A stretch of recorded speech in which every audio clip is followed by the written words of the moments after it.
Okay, we are now live. Good afternoon and welcome to the 7th session of the NUJS Online Lecture Series, hosted by the NUJS Student Juridical Association of 2019-2020 in collaboration with the NUJS Society for International Law and Policy and our media partners Live Law. With us today, we have Mr. Deepak Raju, a Senior Associate of Global Arbitration, Trade and Advocacy at Sidley Austin LLP. He focuses on international trade disputes, investment arbitration, and public international law. He will be speaking on the topic of COVID-19 and international trade law and policy. We will be having a brief Q&A session at the end of the lecture. However, I'd like to encourage all our viewers to feel free to send in their questions to be answered during the session as well. Our moderator for the session is Ms. Pramiti Parvani. Pramiti is a 2019 alumnus of NUJS and is an LLM candidate at the Graduate Institute with a specialization in international economic law. Pramiti is a winner of the ELSA Moot Court of 2015 and a recipient of the Global Scholarship to attend the Summer Academy at the World Trade Institute in Bern. We'd like to express our deep gratitude to both guests for this discussion, and without further ado, I'd like to hand it over to Pramiti to introduce our guest speakers and to commence the session. Thank you. Thanks, Devangana, for that introduction. So, welcome everybody to this session of the NUJS Online Lecture Series. We really hope it's informative for all of you. Before I hand over to the expert, I'll just give a brief introduction on the topic COVID-19 and international trade law and policy. So, obviously, as we all know, and I'm sure we're tired of hearing this again and again, but this pandemic has truly presented us with extraordinary times. And unprecedented public health challenge is how the WTO had termed it in one of its reports. So now in terms of its effects on trade, it's obviously had disastrous effects on trade. Businesses have had to stop down for a while. Production stopped. There were transport restrictions, restrictions on movement of goods and people. And all of this has had a huge impact on world trade. So the WTO has predicted that there will be a decline in global trade anywhere between 13% to 32%. Where trade law and policy is affected is at two levels, and Deepak will be dealing with this in two broad levels. First, there are trade law measures which are aimed at preventing or reducing the risk of the spread of the disease itself.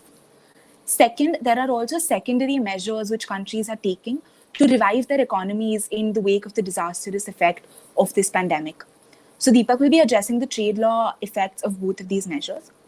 Primarily about the measures which are aimed at reducing the spread of the disease itself. First, there has obviously been a huge increase in the demand for medical products. And as a result of this, there have been several countries which have increased or put in place export restrictions and prohibitions, not just on medicines and other medical stuff, but also on things like food stuff and things like toilet paper, etc. Right? For example, India also in March imposed several restrictions on pharmaceutical products, PPE kits, diagnostic kits, sanitizers, and there was a whole controversy about hydroxychloroquine and the export of that. Now, all of these measures have various negative effects for countries, import-reliant countries, which are relying on the exports of these products. Of course, a lot of these measures are temporary. For example, India has now relaxed most of its export restrictions. So first, Deepak will be addressing the trade law, any trade law violations which arise as a result of these measures. So primarily of concern for us will be the GATT and the GATS and Article 11 of the GATT, which includes restrictions on any export prohibitions, etc. Now, there's also been effects there's also been trade effects, as I said, of the lockdown measures in place. So, for instance, there have been measures which have been prohibiting movement or restricting movement, both of natural persons as well as of goods within the country domestically as well as cross-border movement. This has implications under the GATT agreement under Article 5, which deals with freedom of transit of goods, as well as under the GATS agreement. So Deepak will also be addressing the trade law violations which might occur as a result of these measures. And lastly, there are exceptions within the GATT and the GATS agreement to deal with these sort of scenarios and how any such measures will probably be protected against these exceptions. So there are the general exceptions under Article 20 of the GATT, Article 14 of the GATS, and there are also specific exceptions concerning export restrictions under Article 11.2 of the GATT, which deals with temporary measures to relieve critical shortages of foodstuff and other essential products. Secondary measures, as I mentioned, are domestic measures that countries are taking to revive their economies. And I'm sure we'll see more of these measures as time passes. So, for example, these could include subsidies, measures encouraging local production, perhaps domestic content requirements. As we saw, India has amended its foreign FDI policy recently. It's also amended the laws to give the government power to include import restrictions when such import surges harm the economy. So Deepak will be addressing the trade law effect of such measures and whether they are justified or whether they would violate the relevant covered agreements of the WTO. Now, before I hand over to Deepak, I'd just give, as Devangana mentioned, he's an alumni of NUJS. He then completed his LLM from the Cambridge University, after which he interned at the WTO. Now he's working in Sidley Austin, which is one of the primary law firms dealing with trade law based in Geneva, where he's worked on all stages of dispute settlement, has also advised governments, companies, commercial stakeholders, etc. So that's all from my side. Handing over to you, Deepak. Thank you, Pramati. First of all, let me say thanks to NUJS and to SILP for inviting me to deliver this lecture. As Pramati and Devangana mentioned, I'm an alumnus of NUJS. Whenever I come down to India, and specifically to Calcutta, it's been my pleasure to come to NUJS, come back to the place where I spent 5 of the best years of my life. And occasionally I do speak to the students and deliver lectures on international law or international trade law whenever I visit. So it's always a pleasure to come back to NUJS and to interact with the current crop of students. Now, this is kind of new. It's the first time I'm doing a lecture for NUJS students through this medium with the physical distance between us. So that raises the challenge that I cannot really see the students who are listening to this or gauge their reactions. I understand that international trade law is quite a specialized area of law. Some of you may have done some studies of international trade law at the undergraduate level. Some of you may not have done it, so I will not assume that you have a lot of background in international trade law. I'll try to keep things at a simple level. But in case something is not clear, in case you have questions while I'm speaking, please feel free to send them to Pramati. And I've spoken to Pramati beforehand and I've said I'll be happy to take questions as I speak. This is very informal. It's also nice to see SILP, a society of which I was a member for several years during my college life, is not only still alive and active, but has become even more active than it was during our times. So thank you once again to NUJS and SILP for inviting me to do this lecture. And I'll start sharing some of my thoughts. Again, if you have any questions, comments during the presentation, please do not hesitate. So as Pramati mentioned at the very beginning, the pandemic is unprecedented, at least in recent memory, and it has had an impact on international trade.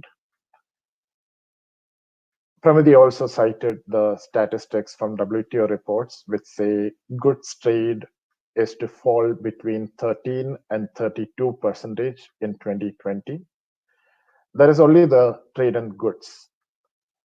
But WTO also predicts that the largest hit may be to trade and services, but we don't have a number to predict how much of a hit that will be for trade and services.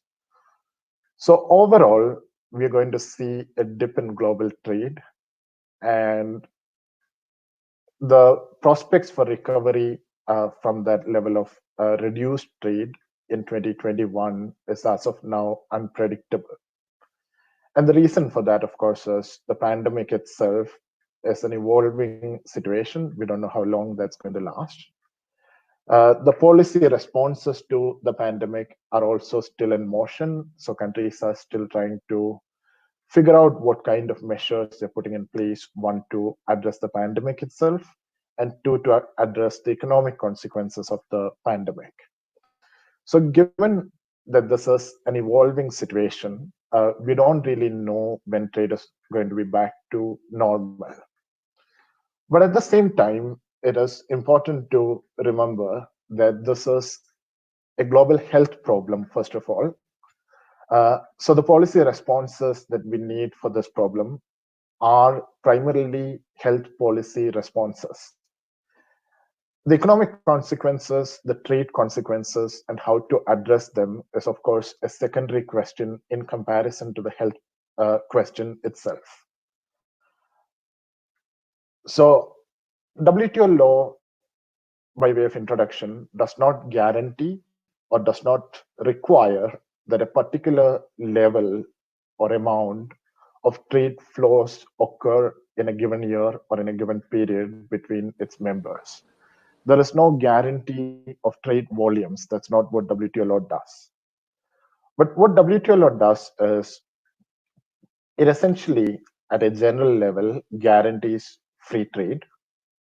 It stipulates the conditions under which governments can interfere with free flow of goods and services across borders. And it also sets out remedies when governments depart from those principles.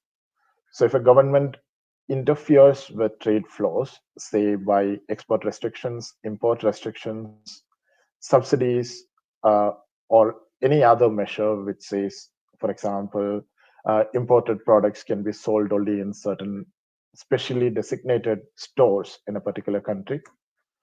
These are all examples of kind of governmental action that may violate WTO law and may give rise to claims by other members under WTO's dispute settlement system. Now, the responses that states have had to adapt to COVID involves several government actions that have an impact on trade, either directly or indirectly. As Pramiti mentioned at the very beginning of this lecture in her introductory comments, there are broadly two categories of policy responses that we have been seeing in relation to COVID-19. One is measures that are immediate responses to the virus. So measures aimed at containment of the virus and to prevent larger spread of the virus. That includes the closure of borders, which makes it impossible for goods and services goods and individuals to move across the borders. Related to that, there are measures which deal with the availability of certain products, like pharmaceutical products or food and other essential products during this time of crisis. So there may be temporary export restrictions on products which are critical during this time. Food products, pharmaceuticals are examples. In parallel with that, we're also seeing a liberalization of import requirements for certain kind of products. So traditionally, governments have employed certain measures, certain standards to make sure that pharmaceutical products and equipment which are being imported have meet certain standards and are safe to use. During the pandemic, WTO Secretariat has issued a statement saying that a lot of governments have notified them of measures meant to make importation of pharmaceutical goods and pharmaceutical equipment, and especially personal protective equipment, easier than under other circumstances. So these are all the primary responses to the pandemic itself. That's one category of measures that we're going to look at. The other category of measures is one that addresses the economic consequences of the pandemic. So, of course, as I said in the very beginning, the pandemic has had an impact on economy. Production is down, trade is down. And under those times, governments tend to think of measures to revive the economy and revive trade. So a lot of governments have announced big packages, economic packages to stimulate the economy during this time when the economy is down. The form in which that stimulus package will be spent or concrete actions that governments will take pursuant to those packages is still evolving. At the same time, we see some measures like India's restrictions, new restrictions on FDI from countries which share a border with it, or export restrictions on products like hydroxychloroquine. So we see measures like that. The export restriction on hydroxychloroquine is, of course, one that is a primary measure in our categorization, but we see a change in FDI policy. We see the government talking about something called vocal about local, which is about promoting local products. So measures like that are the secondary category, and that has to be treated legally under WTO law as a second category, and we'll get to the reasons for that categorization in a little while. So, starting with the legal issues involved in this, the measures which directly target the spread of the virus, directly target the availability of food and medicines during this period, they will probably violate some of the WTO laws. The examples of provisions that they may actually violate include Article 11 of the GATT, Article 5 of GATT, and commitments under Services Agreement, that's GATTs. So starting with Article 11 of GATT, that's GATT is the General Agreement on Trade, Tariff and Trade, that's the general agreement dealing with trade and goods. So Article 11 of GATT deals with prohibitions or restrictions on importation or exportation of goods. So governments can restrict the flow of goods between countries through tariffs, and the tariffs that a country can impose, a WTO member can impose on goods coming into their territory are specified at a bound rate. That's the maximum tariff that a member can impose on a particular product in schedule of commitments that a member adopted at the time of becoming a WTO member. So as long as a member remains under that bound rate, the member can restrict the flow of trade through tariffs. But Article 11 prohibits other kind of restrictions, for example, quotas, which says we will import only 10 units of widgets from a particular country or from all origins combined. So if the government says we will import only 10 widgets a year, that would be a violation of Article 11. Similarly, if the government has a ban on import or export of certain goods, that would again violate Article 11 of GATT. A prohibition or restriction under Article 11 of GATT need not be only one that is actually written down in law. That's what we call a de jure prohibition or restriction. But if the law does not actually set out clearly a prohibition or restriction, but does something which translates to a prohibition or restriction, in fact, we call that a de facto prohibition or restriction, and that is also covered by Article 11. So if a government has a de jure or de facto prohibition or restriction other than tariffs on the importation of a good or on the exportation of Article 11 of GATT.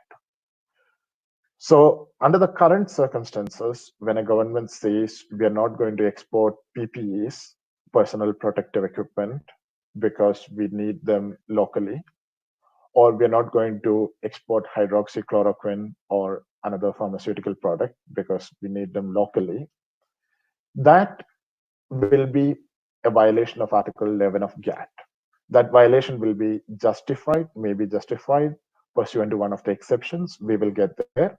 But at a primary level, these kind of measures which prohibit or restrict exportation or importation is a violation of GATT. Now, one of the primary responses that we see all over the world in response to this pandemic is a lockdown. A lockdown requires people to stay at home, but in addition to that, these lockdowns have typically closed borders between states. And that border closure means people, goods, means of transportation cannot cross borders. Now, Article 5 of GATT speaks to the freedom of transit. So goods and the means of transport carrying them are free to travel in transit through the territory of all WTO members. What does transit mean? So if a product is being exported from country A to country C, and in the process of getting from country A to country C, it has to go through the territory of country B, that is transit. So that portion of the journey through country B is called traffic in transit.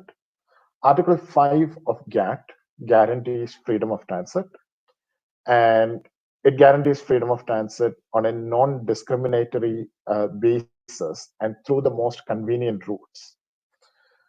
So when you close borders, when states close borders, it makes transit either impossible or unduly difficult because they have to go bypass certain states, certain territories to transit. Or there may be times when states open certain restricted routes to transit that would also violate Article 5 normally, because Article 5 is about the most convenient route for transit. So restrictions on transit, which arise from a border closure, like the ones we're seeing today, would again violate Article 5 of GATT at a primary level. But once again, I need to say that these measures may find justification under exceptions to GATT. Similarly, when you close a border, individuals cannot move across the border. Now, the General Agreement on Trade and Services speaks to trade and services through different modes. There are 4 different modes for delivery of services, but some of them involve either a service provider going abroad to provide services. For example, take a doctor who's traveling to a hospital abroad to be a guest doctor for a period of time. That is an example. So that is a natural person traveling across borders to deliver services. You may also have natural persons traveling across borders to consume services. For example, if I were to go from Switzerland to Hungary to get a dental treatment, which is a very common practice in Europe, that would be traveling for the purpose of consuming services. Now, Article 16 of the GATS requires members to provide market access in services under all of these modes, subject to the restrictions and limitations that they've specified at the time of joining the WTO in their services schedules.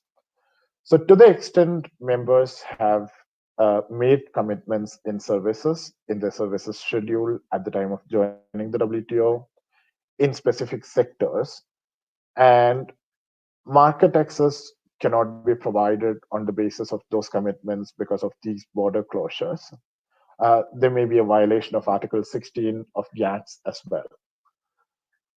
Now, these are only a few examples that I have picked up of primary measures violating WTO rules. There may be many other examples of scenarios where violations may arise, and that's a fact-specific inquiry. Each measure is different, so each time a government does something in response to the crisis, there is potential for that response to be in conflict with WTO rules. So these are some examples. But merely because there is a violation of these rules, it does not mean WTO law requires the government to abstain from taking these primary responses against COVID-19. That's not the case. WTO law also has exceptions which preserve policy space for governments to respond to public policy needs. So Article 20 of GATT and Article 14 of GATS set out some general exceptions. Under that, it covers measures which are necessary to protect human, animal, or plant health. That's Article 20B of GATT and 14B of GATS. Now, if a government is challenged on one of the measures that it has taken for directly responding at a primary level to the virus, it is very likely that the government will find justification, that measure will find justification at Article 20 or Article 14 of GATT or GATS respectively. Now, there are requirements for the justification. One is a necessity test. So under Article 20, when you have the word necessary to protect something, WTO law requires an examination of availability of reasonable availability of less trade restrictive alternatives. So if there is many courses of action that a government could take to achieve the same objective, the government is required under this LTRA test, less trade restrictive alternative test, to adopt the measure that is least trade restrictive in comparison to all possibilities. Now, of course, the less trade restrictive measure should be reasonably available, which means it should not be unduly difficult, or it should not be a mere theoretical possibility.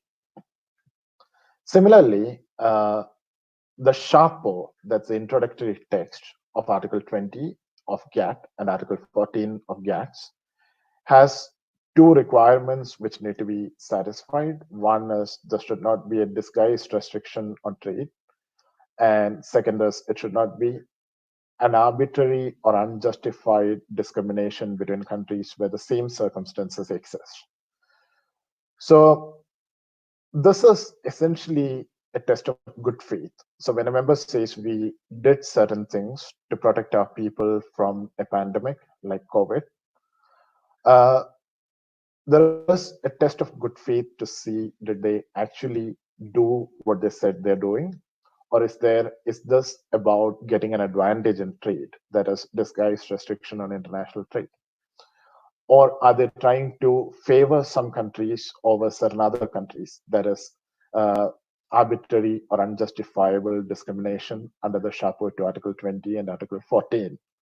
So as long as these requirements are met, it is likely that measures directly targeting COVID will find justification under Article 20 of GATT and Article 14 of GATS.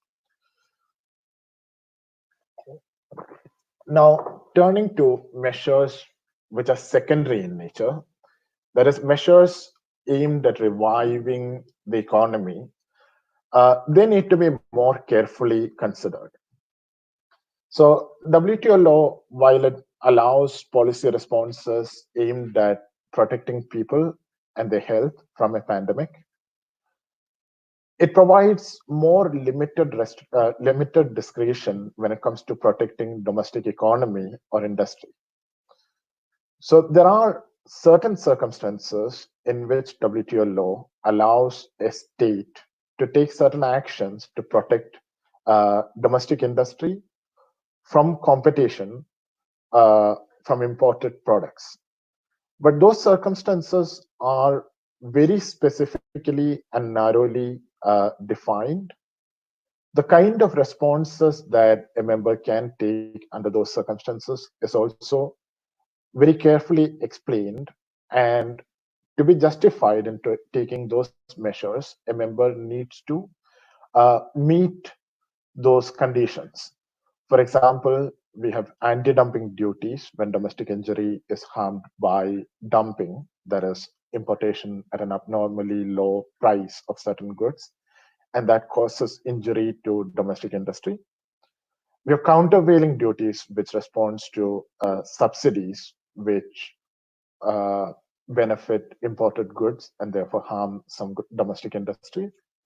We have safeguards duties or safeguards measures, which respond to an unprecedented or unexpected surge in importation of certain goods and consequent injury to domestic industry. But these are very narrowly defined kind of responses to narrowly defined problems, and not a guarantee for general measures promoting domestic industry and protecting it against competition from abroad. If you, as a state, want to impose a countervailing duty, safeguard duty, or anti-dumping duty, there is a process of investigation to determine the existence of dumping in subsidy or a surge in imports. And part of that investigation is also injury to domestic industry. And you have to have a calibrated response which flows from that investigation. And requirements are set out in specific agreements of the WTO which deal with these topics. So that is to say, WTO law allows responses to protect domestic industry in certain circumstances, but those are exceptions. Generally, protectionist responses against competition from abroad would violate WTO law. Now, when members face economically a difficult time, there is a tendency to go for protectionist measures. And by protectionist measures, I mean one that satisfies what is traditionally known as a mercantile assumption. Mercantile assumption is exports are good, imports are bad. So when countries face economic difficulties, we see a lot of them acting pursuant to that assumption. That assumption may or may not be true, in a lot of circumstances, but we see that assumption informing a lot of policy choices. Now, when governments provide either a stimulus package, which I spoke about earlier, or some sort of buy domestic measures, these have the potential to violate WTO law. Now, for example, I'm going to look at the disciplines on subsidies. And this is, again, only an example. There may be other ways in which the secondary responses may violate WTO law. So when you speak of a stimulus package, governments are allocating a sum of money.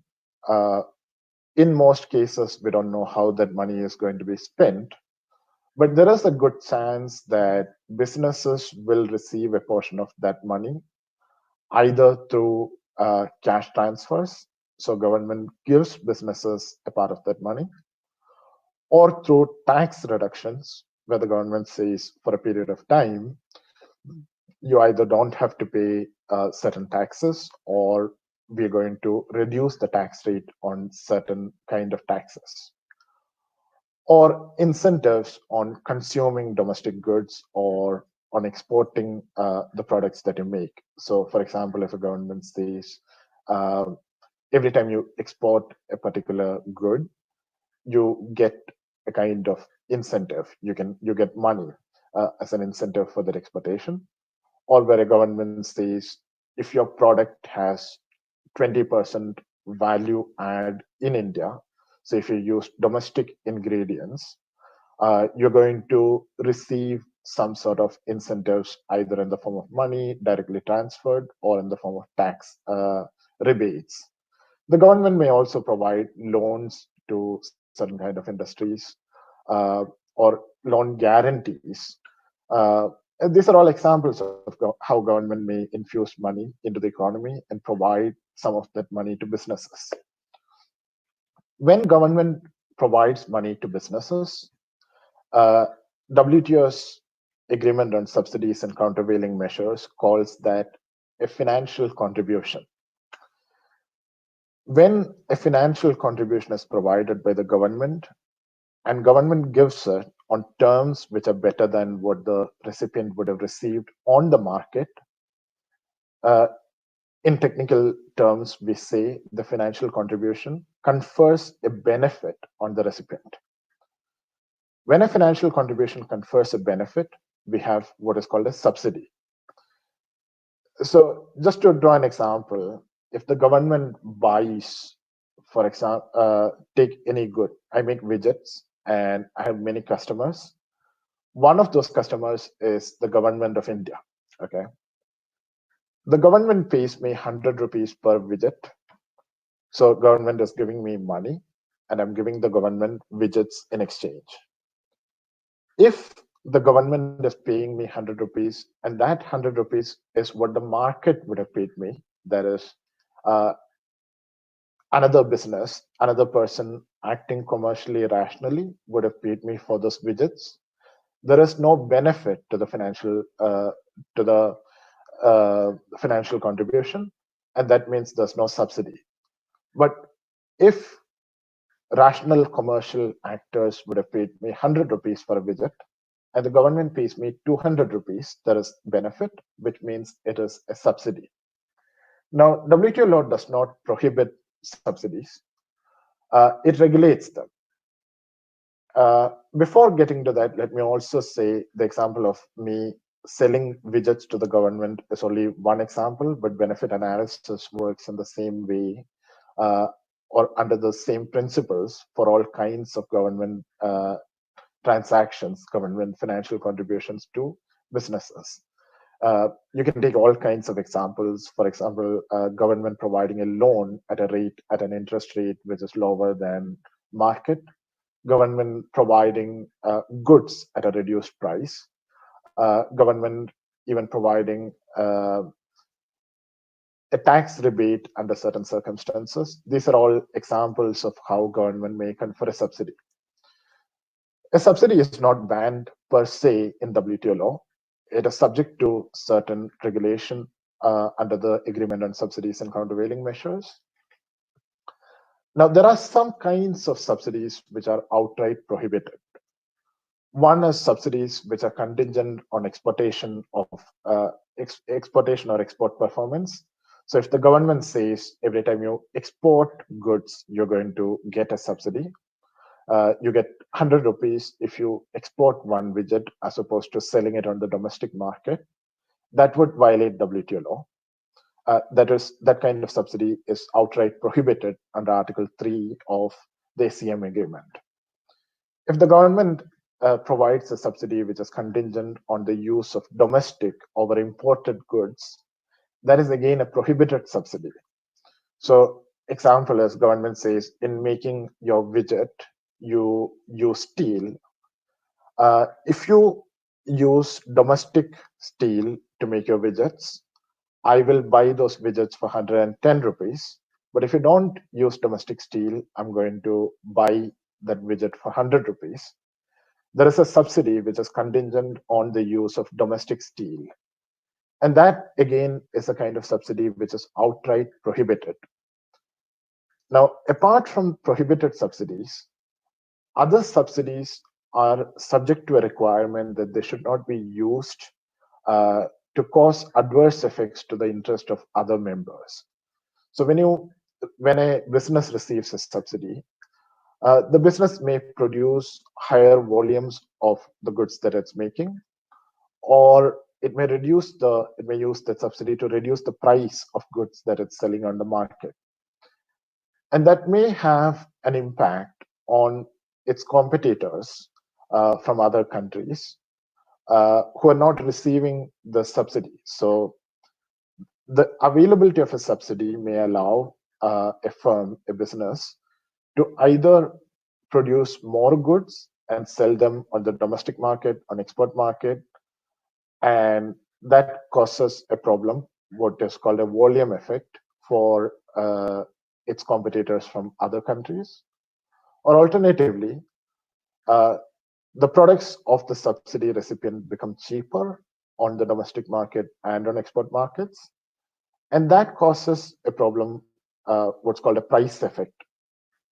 I see Pramati has come on the screen. Pramati, does it mean we are running out of time?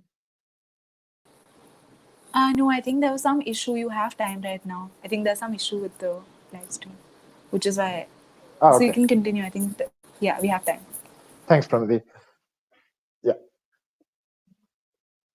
So I was talking about price effects. So if I make widgets, I used to sell them at 100 rupees. The government is giving me a 10 rupees subsidy per widget that I make. Now I'm able to sell my widgets at 90 rupees and retain the same profit margin. And that, of course, affects the firms which are competing with me to capture the sale in widgets. They either have to lower their prices to 90 rupees and take a hit on their profit margin, or they need to concede volumes of the market to me. So this is an adverse effect. And of course, Article 6 and Article 5 of the CM agreement has more elaboration on the forms of adverse effects which are disciplined by WTO law. But at a very high level, this is how adverse effects work, how subsidies work on the market. And to the extent that a subsidy has these effects, other members can respond to that subsidy by alleging a violation of WTO law and bringing a WTO dispute, or by imposing countervailing duties against that kind of subsidies. So when we speak of an economic stimulus package, a lot of the components of that package may translate to subsidies which are either prohibited because they are contingent on export or on local content, or they may cause adverse effects to interest of other members, and there would be a WTO violation as well. Now, coming down more concretely to some of the secondary measures that Indian government has taken or proposed, and how that may sit with WTO law, we'll spend a little bit of time on that, and then we'll enter the Q&A session. So in India, one of the initial responses was closing the automatic route for FDI for countries which share a land border with India. So as some of you may know, investing into India through foreign direct investment, there were two different ways to do that. Under certain circumstances, you would benefit from the automatic route, which is an investment was permitted without any special approvals from the governments. And the second possibility was you're investing in a restricted kind of area, and you would need a special approval to make that investment. Now, during the pandemic, the Indian government has imposed a restriction. It has removed the possibility of FDI through the automatic route from countries which share a land border with India, notably China. Now, Indian government says this is a way to ensure that during an economic slowdown, when businesses are facing difficulty, we don't see predatory takeovers from companies abroad, which make use of this time of crisis to acquire Indian businesses. Now, we've also seen some other governments, particularly China, protesting these measures as discriminatory, and they even allege a violation of WTO rules. Now, it is important to remember that WTO law does not have any direct disciplines on investment. So WTO law does not require you, a member, to freely accept investments from abroad, or the treatment of investments which have already been made. So we don't really have rules on that kind of thing, at least elaborately in WTO. There is the agreement on trade-related investment measures, that's TRIMS agreement, but the disciplines of the TRIMS agreement are very minimal, and at the end of the day, the focus of TRIMS is also on trade and goods. So WTO does not really have direct disciplines on investment, either the admission of investment or the treatment of investment once made. But that said, I said earlier that GATS, the General Agreement on Trade and Services, requires market access for service suppliers on a non-discriminatory basis and in a manner which is consistent with service schedules which each member has accepted. One of the ways in which services are supplied under GATS is through commercial presence of a service supplier in the country where services are consumed. So the ability to establish that kind of a commercial presence in the country which is importing services may be protected under Article 16 of GATS, which deals with market access, as I spoke about earlier. And the ability to establish a commercial presence on a non-discriminatory basis for the purpose of supplying services is covered under Article 2, the MFN provision of GATS.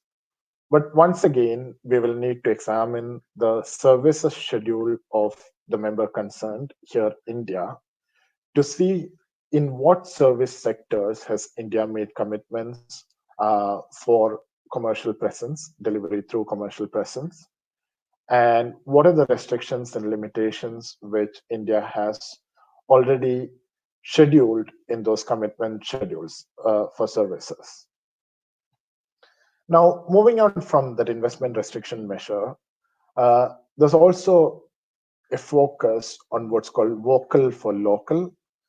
So the government is saying that they want to promote the consumption of domestic goods, Indian goods in India, rather than imported goods. Now, as a policy statement, when a government says we want to promote domestic goods, to the extent it remains at a policy statement level, that may not attract a WTO violation. There may not be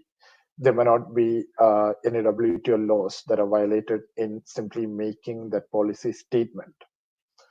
But to the extent the government is actually translating this to concrete measures which incentivize the consumption or purchase of local goods by consumers in India, that may attract violation of several WTO norms.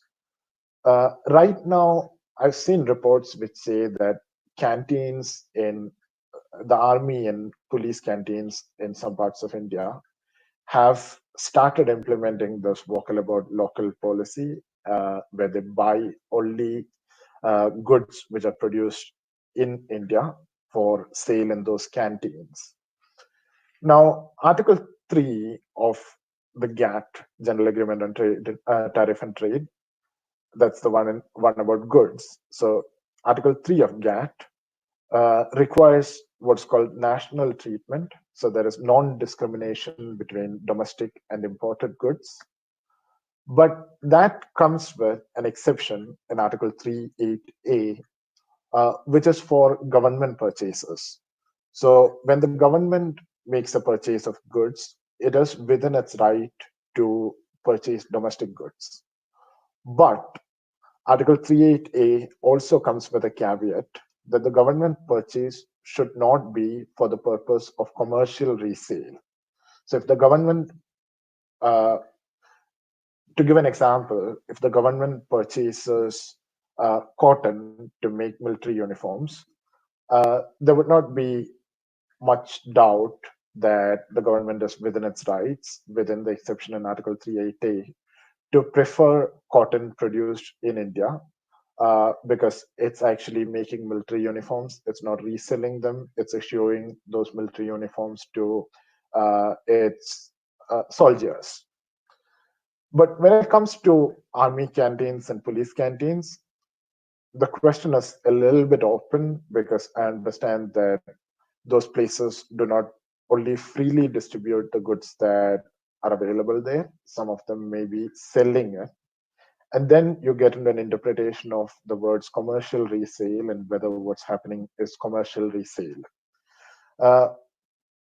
But if you go beyond, so when you look at only army and police canteens, while we can have a debate about whether or not this violates WTO law, we may not see a challenge by other members against a measure which is that narrow. But if you go beyond that, if you look at any concrete measures which the government may impose to promote local goods over imported goods in the form of, say, tax incentives, in the form of restrictions on where and when and how imported goods may be sold, or in the form of labeling requirements, which say, oh, products made in India can be labeled in a favorable way, or any other forms of creating these incentives through government measures, which at the end of the day make imported goods less attractive than domestic goods. These may entail violations of WTO law, either under Article 3 of GATT or under the Subsidies Agreement or under another provision, which depends entirely on what kind of measures are adopted. So to conclude, COVID has resulted in a slump in trade. Fundamentally, it's a health problem, but it has had trade consequences. Governments have taken responses to the pandemic, some of which are aimed primarily at containing the spread of the virus and ensuring that food, medicines, and other necessary goods are available during the pandemic. Some measures are aimed at the revival of economies which have suffered as a consequence of the pandemic. The measures of the first category, that is, measures which directly target the pandemic, are likely to be justified under WTO law, although they may entail violations of certain WTO provisions. There are justifications for that kind of measures. But when it comes to measures which are aimed at stimulating or reviving economies which have suffered as a consequence of the pandemic, we need a closer examination of the measures and how they relate to WTO law. There is a higher risk that these measures may violate WTO law. So this is a summary of what I've said so far. And I hope I've been clear in explaining these concepts, and I look forward to any questions that you may have. Hi. So thank you for that. There were a few questions. Yeah. Yeah.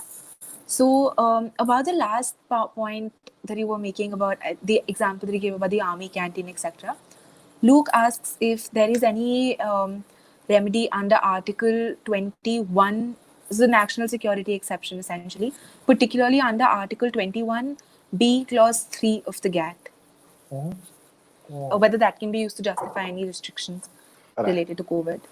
Right. So, yeah. So national security is actually a very interesting provision of WTO law. It's one that I've been recently involved in litigating. Well, I'm currently involved in litigating. So it's a provision, Article 21 is a provision which has existed in the rule book of WTO for a very, very long period of time.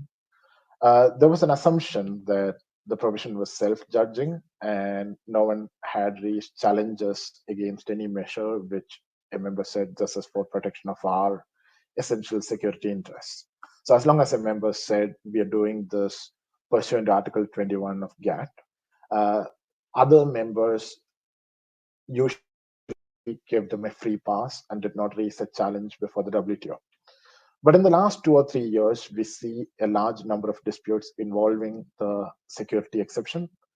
And one panel report has come out, that's Russia, Traffic and Transit, which says that the defense is not entirely self-judging. It does confer a lot of discretion on members, and a panel can still look at whether or not the elements of the defense are made out. Now, army canteens, there is a part of the exception under Article 21 is measures which are necessary to, which are considered necessary to keep a military establishment supplied.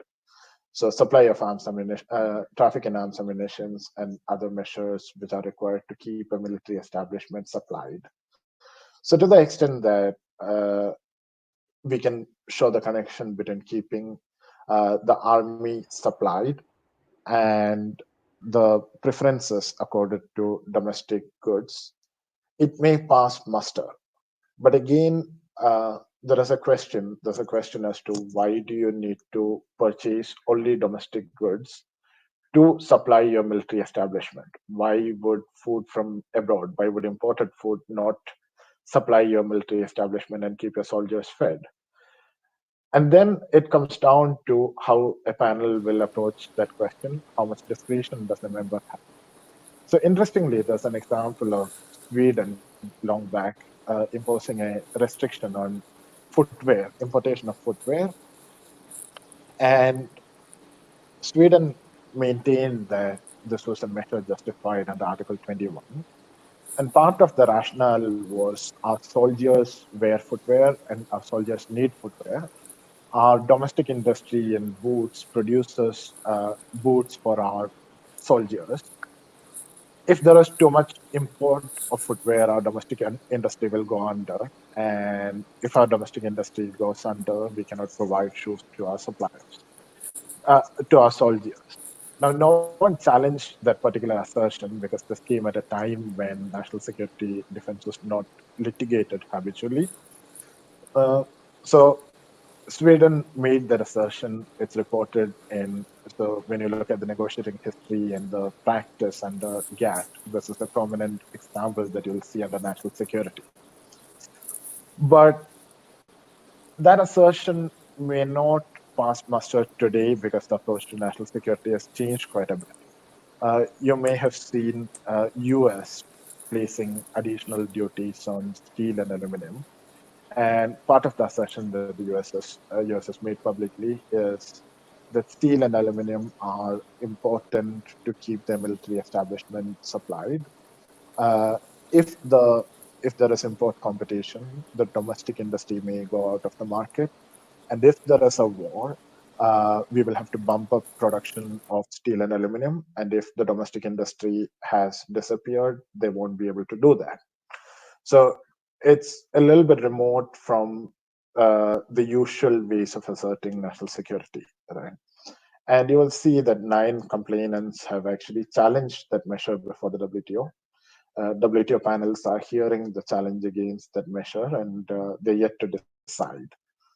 So yes, to answer your question, a measure which prefers domestic goods for army canteens, you may see an assertion under Article 21 that it's justified, but it's not a foregone conclusion that the defense will succeed. Uh, Another defense, as I mentioned, is Article 38A, which speaks of government procurement. And whether or not that defense succeeds depends on whether or not what happens in army canteens is commercial resale. Also on the issue of exceptions, but now moving to general exceptions, Jacob asks if there's a scope for abuse of general exceptions during this crisis, and also whether the trade facilitation agreement's notification clause can act as a deterrent to this. Right. So to take the first one, any exception always comes with a potential for abuse. So when you look at the litigation history of Article 20, uh, for a long period, Article 20 measures have been litigated. Uh, Members say we have taken this trade restrictive measure to protect dolphins or to protect clean air or to make sure that people are not burning tires, that's discarded tires too often. So these are all very good policy objectives, right? So usually a pattern that you see in litigation involving Article 20 is a lot of measures find justification under one of the sub provisions of Article 20, but then they fail under the chapeau. So what happens is a panel can see the relationship between a measure and a perfectly valid policy objective, but the measure also happens to either discriminate arbitrarily or unjustifiably or constitutes disguised restriction on international trade. And that is the reason why a lot of measures which sought justification under Article 20 have failed. And that happens usually when governments try to club multiple policy objectives into one measure. If you want to take a measure for protection of public health, you're free to do that. But if you combine a measure for the protection of public health with another objective, which is either protecting the domestic industry or increasing domestic manufacturing capacity in PPEs, or favoring some trading partners over certain other trading partners. When you bundle all of these objectives, you get a measure that may not pass Article 20. So yes, there is potential for abuse, but WTO law has had a history of catching abuse when it occurs and punishing it. Well, by punishing, I mean adverse panel findings against the measure. Now, about notification requirements, a number of WTO agreements have Deepak, notification. before that, so on the issue of Article 20 itself, then do you think it would be fair to say that Article 20, the chapeau of Article 20, is enough to curb any sort of abuse generally, and it's sufficient in itself to curb any abuse? Yes, I think a vast majority of situations involving abuse that I can think of would be caught by either the subparagraphs of Article 20, the necessity test, or by the chapeau to Article 20. The chapeau is, at the end of the day, a good faith test, and that's what it looks for. Should I move on to the second part of Jacob's question, which is so notification requirements have always existed under many WTO agreements. Trade facilitation has a notification requirement as well, but even before trade facilitation agreement, we've had notification requirements under the CM agreement, under agreement on sanitary and phytosanitary measures, TBT measures. A problem that WTO members have been consistently complaining about is non-notification of certain kinds of measures, for example, subsidies. And when a notification which is required to be made is not made, there is not really a concrete consequence to non-notification. So it's something that has been part of discussions in WTO, especially in the context of subsidies. There's also, more specifically, there's a discussion going on about fisheries subsidies. So in all of those contexts, members have been talking about whether notification and non-notification should have consequences. But for now, notification or non-notification does not really change the legal calculus. Of course, a panel can make a finding that you're supposed to notify something and you did not, and you have to comply. And what you would do in response to that is notify the measure. But that doesn't really change anything on the ground. So notification is important, transparency is important, but I don't think it is the biggest deterrent against abuse of these exceptions.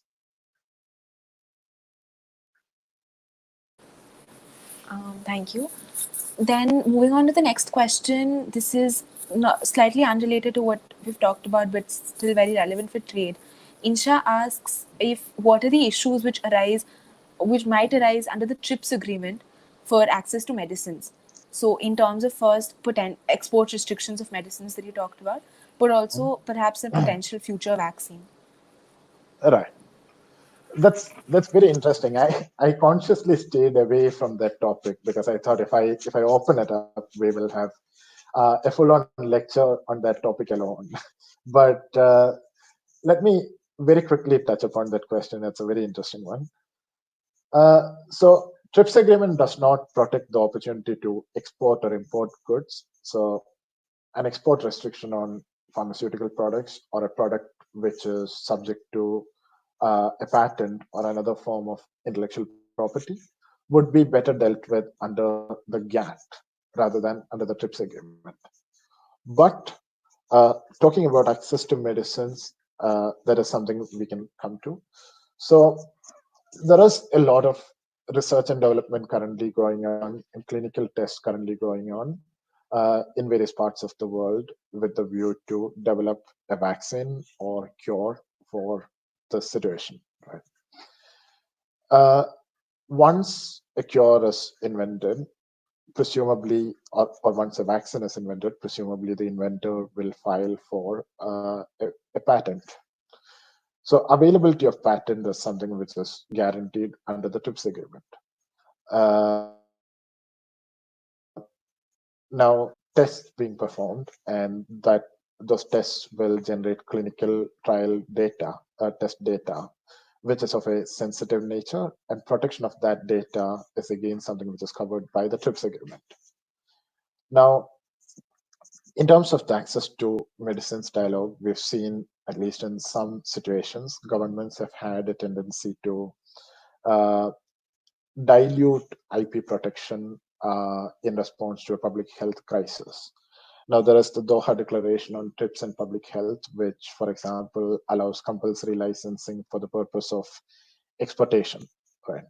So, Doha Declaration on TRIPS and Public Health relaxes one of the TRIPS requirements for compulsory licensing, which says that compulsory licensing should be for the purpose of catering to your domestic consumers, domestic market alone, and creates a special mechanism to allow compulsory licensing for the purpose of exporting. Now, right now, we haven't seen a lot of governments trying to use these TRIPS flexibilities simply because the technology is something which is currently in the stage where people are looking for vaccine, right? So it's kind of premature to talk about what kind of governmental action should come once a vaccine is invented. What WTO agreement requires what the TRIPS agreement requires as at a general level is, of course, that an invention should be patented. Patent should be available for an invention, and derogations from patent protection should not be taken lightly. So there are very strict conditions under the TRIPS agreement for how, under what circumstances, limitations can be imposed on patent protection for any kind of products. So all of those disciplines apply equally to pharmaceutical products. There are some flexibilities, but it's kind of premature at this stage to talk about whether or not the governments will or should look at those flexibilities. And in any event, the flexibilities come with their own set of disciplines, and to the extent governments are looking at those flexibilities, they should be equally aware of the disciplines that attach to those flexibilities. Yeah, I mean, I completely agree that it's difficult to sort of comment on this before the measures are actually in place. It's probably premature. But I mean, also, Insha has a follow up question with regard to whether preferential trade agreements or regional trade agreements can be a good site for facilitating trade generally, but also particularly in terms of medicines, etc. And if so, then what are the sort of challenges that these preferential trade agreements look at in context of the GATT or other WTO agreements? Right. So I've spoken generally about WTO law throughout, and a part of trade law that I did not get into was preferential trade agreements, regional trade agreements, which involve less than all WTO members. So a subset of WTO members have undertaken certain commitments to trade more favorably with each other than with the rest of the world. So those agreements often contain rules for trade liberalization which go beyond WTO law. Some of them contain mutual recognition agreements or clauses for service providers in certain professions. Some of them also speak to harmonization of standards. So if you pass a particular standard in one country, you can sell the goods in the other countries which are part of the free trade agreement. So these are all examples of clauses that an FTA may have. Some FTAs are nothing but aspirational statements which essentially reiterate the rules that we have in WTO. But some others go further and contain provisions like the ones I set out. Now, in principle, these FTAs should lead to increased liberalization of trade. But it comes with a challenge, which is dispute settlement under a lot of these FTAs is still at a very nascent stage. We haven't seen a lot of disputes under FTAs. The institutional framework for a dispute under FTA is very different from the institutional framework under WTO. So when you have a dispute at the WTO, you have the DSU, which is a very elaborate set of rules on how the dispute should be resolved. You have a panel, you have a standing appellate body.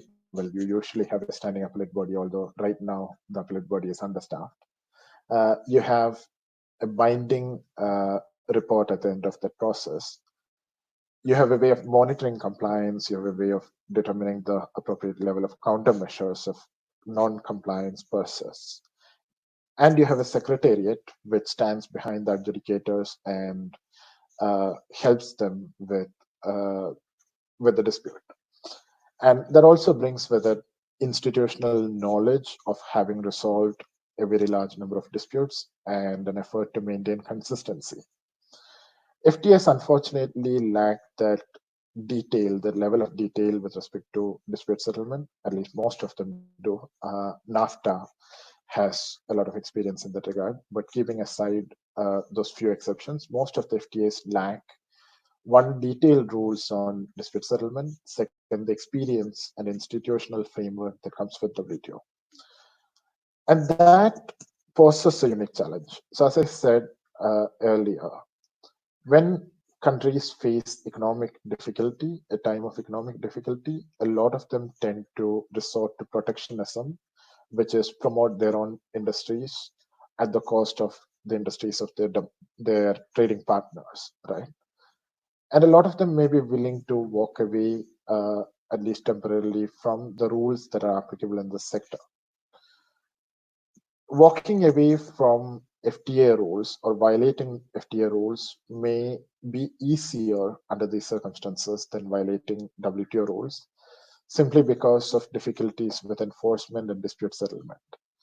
So I agree FTAs are valuable. A lot of them have WTO plus commitments. But when it comes to a time when the rules may be broken and you need to look for remedies against violations of rules, WTO seems to be the more valuable option. Thank you. Moving on now to a final couple of questions. Professor Atul Alexander had a question about China's participation in the WTO dispute settlement. So it's been quite active in the WTO dispute settlement so far. But do you think that COVID-19 will impact China's participation in the WTO dispute settlement? I don't think so. Uh, I think it's also probably a little too early to comment on how members will react in the space of disputes once this pandemic passes. So something that has happened right now is that there was a period when the WTO itself had to shut down. So there were positive cases which happened in WTO. They had to shut down. Meetings are virtual right now. And that's also the situation in a lot of governments. So right now, bringing a WTO dispute or participating in a WTO dispute may be difficult for a number of members. And some of the disputes, I've seen panels having to postpone procedural steps that have to come next until the world becomes a normal place again. So it's a little bit early to speak to whether or not members will bring more disputes or less disputes at the end of this process. Now, what is interesting is when I spoke about governments governments taking certain action which may be protectionist in nature, uh, a lot of the governments are doing the same thing. That may mean there's an initial period when governments may think we're not going to challenge another government's measures because we're doing something similar. So that's a glass houses problem. But the fact that everyone is doing something similar does not mean that governments will uh, maintain that glass houses position forever. There may be a time when a government thinks that another government's measures are particularly egregious and launch the first challenge. And once the first challenge is launched, you may see a crisscross of disputes about very similar measures. I don't think China is particularly different from any other member in that regard. They have been an active active litigant in WTO system, and that's a product of them being one of the largest trading nations. So China is China accounts for a very large volume of world trade, and that also that also means China is particularly invested in the trade rules, and eventually that means they have been part of a large number of disputes. We don't see, at least as of now, any reason to say that China's share in international trade will reduce over a long period of time, or their participation in international trade disputes will reduce over a period of time. On a slightly, perhaps, related note, do you think there have been talks of bringing a case for responsibility against China with regard to COVID? Do you think that would have any impact on trade or WTO, or that's completely separate?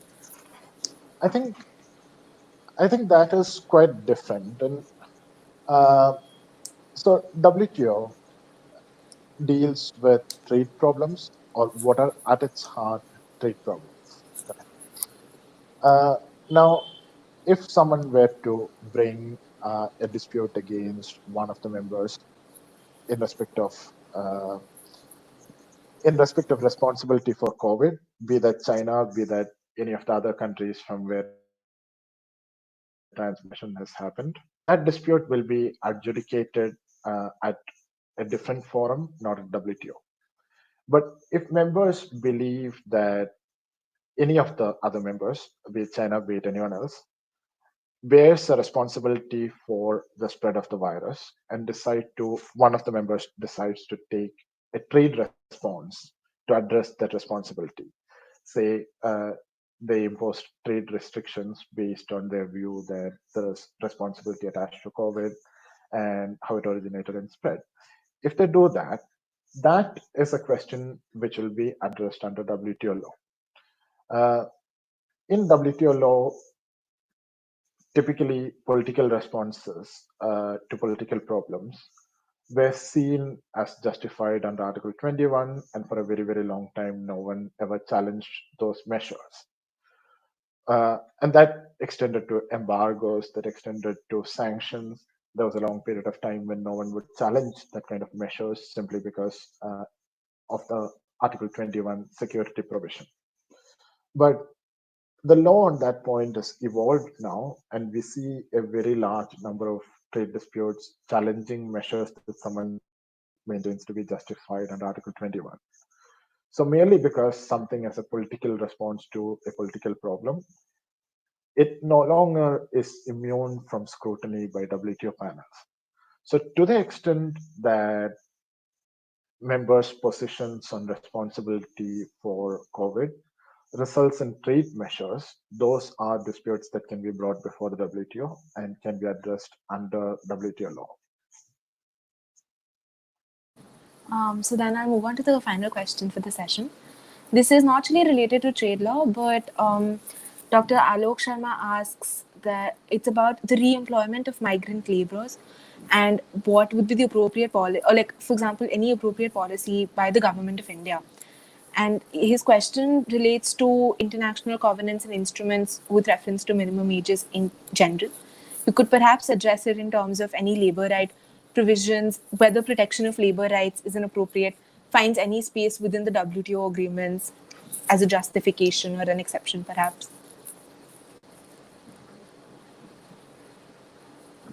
I'm just looking at that question. Right. So WTO law does not really have many provisions on labor rights. There is a provision on prison labor under one of the exceptions. So a member can, for example, choose not to buy products of prison labor.